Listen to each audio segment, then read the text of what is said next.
with your host, Adam Lubin. Hey, what's up guys, Adam here, and this is the new now 20,000 milliamp hour power bank. So let's go ahead and take a look at it.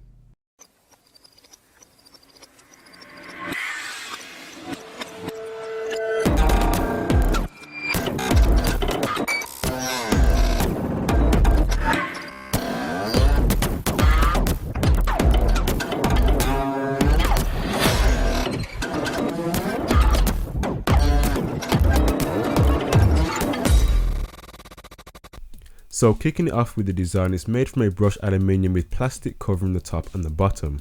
On the top is where you're going to find the 3 USB outputs, all of which are able to go ahead and output at a rate of 2.1 amps. This is really good in my opinion because it means you can go ahead and charge a lot more heavy devices like tablets as well as smartphones with a high capacity battery without having to worry about how long it's going to take to charge, because they're all going to charge at a similar rate, because some power banks for a similar price point tend to have one 2.1 amp output and sometimes also have a 1 amp output, which means that you're going to be losing a lot of power through the 1 amp. But the fact that you're going to have 3 USB outputs all output at a similar rate, it means you can go ahead and charge these devices a lot more efficiently. The device is plug and play, but you're also going to get a touch capacitive power button, which if you go ahead and double tap is going to activate the torch on the top of the unit. The torch is not very bright, but it's definitely handy to go ahead and have in your car, for example. So the new now also comes with an LCD screen, and there is a bit of controversy when it comes to power banks having LCD screens, because a lot of people think it's going to go ahead and drain the battery, but for my use it hasn't really affected the battery capacity whatsoever.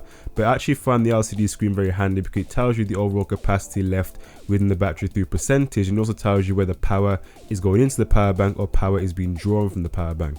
Now I'm always a bit skeptical when I hear power banks having 20,000, 30,000, even in some cases 50,000 milliamp hours, because a lot of the time, especially the ones you find on eBay and Amazon, tend not to live up to those kind of expectations.